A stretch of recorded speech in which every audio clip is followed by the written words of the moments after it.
Your damn minds when it comes to wearing or not wearing your face mask. So let's get right to the video. Now take a look at this. The physical altercations all stemming from face mask disputes. I couldn't believe my eyes when I watched a young woman throw an older woman to the ground in a New Jersey store. The older woman broke her damn knee, and in Florida, a family had a gun pulled on them for asking someone to wear a mask in a Walmart. You won't see me doing that. So we reached out to an expert to get to the bottom of all of this mask rage foolishness. And joining us now here on The Factor Uncensored to try to make sense of this craziness is Dr. Alauna Curry. Glad to have you here, Dr. Alauna, on The Factor Uncensored. When you see these people wilding out, going haywire over face masks, and something that they should be wearing, but then those who want you to wear it go to the extreme of trying to make you wear it, and then those who don't want to wear it go to the extreme of imposing their rights, saying it's my constitutional right not to wear this damn mask. Your thoughts on this foolishness? This is the amygdala. This is the part of the brain that drives emotions and creates these reactions. So when you see people reacting in that way, what you're actually seeing is the response from the primitive brain system called the amygdala. And the amygdala does not distinguish whether or not how you feel is grounded in a shared reality of we're in a viral pandemic, masks can significantly cut down on the transmission rates of the virus. That's not what the person is hearing. So remember that in human communication, there's always misunderstanding because the words have to get out of my head, across space, into your brain and be interpreted.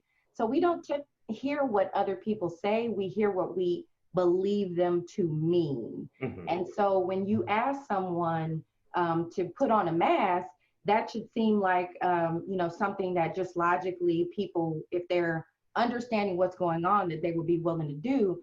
But now we have so much subjective labels that have been put into this concept by, some side of the fence says it's bad, it's unhealthy, it'll kill you, wearing a mask is damaging. And then you have the other side of the belief system that says, oh, wearing a mask is good, it protects people. But that is all high logical thinking. When that amygdala gets hit, the amygdala creates the emotions based on whatever it is that the person is telling themselves.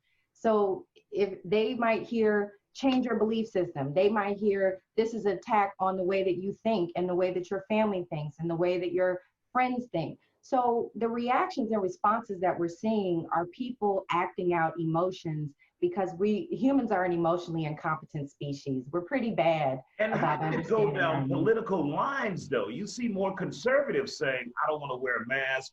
It's against my constitutional rights to wear a mask. And I'm like, how did politics get involved in this? Our strongest bias is confirmation bias. So, beyond implicit bias, confirmation bias is if it's something that I already believe or something that from someone that I trust that has a similar belief system to me, then I'm going to accept what they say more than someone who may be telling the truth. They may be saying something that is reality or fact-based, but if it's coming from someone that I trust less, or I'm looking at them like, okay, it's a woman, I don't want to listen to them, or it's a doctor, I've had bad experiences with doctors. So people look for things that feed us being right. We're addicted to being right. We have it's almost like conservative radio, and in the morning, conservative radio hosts give out talking points, and then you run into the average conservative on the street, and they're giving you the same talking points that, say, Rush Limbaugh gave them early in the morning. Yes. So when I hear that, I see things in terms of brain systems.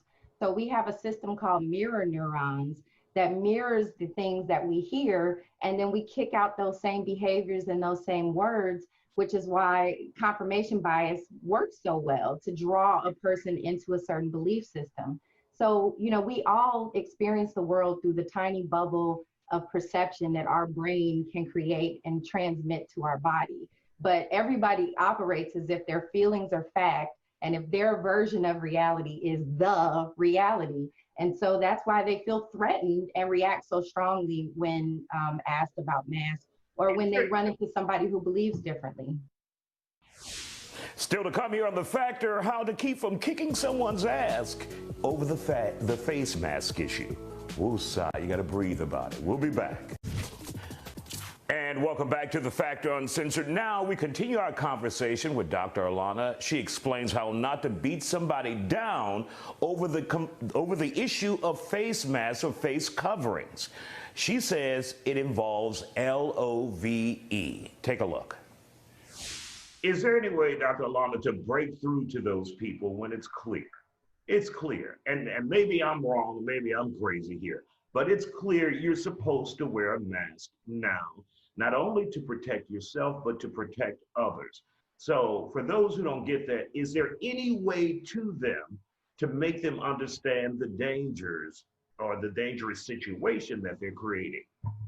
Yes, absolutely. I believe that empathy is a very powerful tool to help people shift in the way that they think and believe. So I use LOVE, the love skill, to remind myself that even when someone feels very differently about something than myself, it's my job to, if I want them to change, I have to communicate to them lovingly and not angrily. So a lot of times we find ourselves arguing with people versus listening, and suspend your own judgment, kind of pull back a little bit and listen to what they're saying and what it is that they're actually afraid of, because there's always fear under anger. And then, observe the emotions in myself and the other person. Like, obviously, if they're angry, I can't get a lot of information in. I have to figure out first how to calm them, or at least let them calm down so I can talk to them when their brain is online. This sounds like a whole lot of damn work. We're going no, it's not. the alphabets on these people.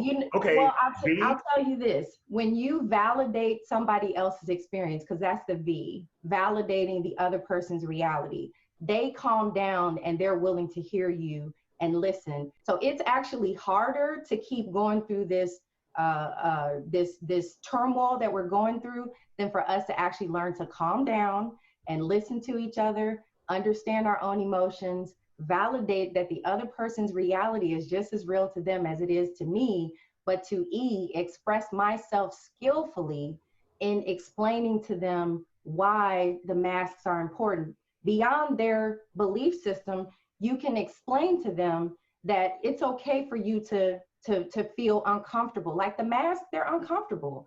They make you feel sometimes like you can't breathe. They do. I mean, when I'm wearing that mask, sometimes I have to stop and go, and take really deep breaths and try to calm myself down, because it can trigger panic attacks. It is uncomfortable, but it's also more uncomfortable to be in the hospital or even worried that you have coronavirus and now that you may pass it to your family or that you yourself may die. So we have to start doing real calculations about what the pros and cons are, instead of talking about it in terms of subjective terms that just make people offended, like calling people crazy and that kind of thing. It doesn't help them want to agree with you or change their behavior. Right. And just stop dragging people through grocery stores.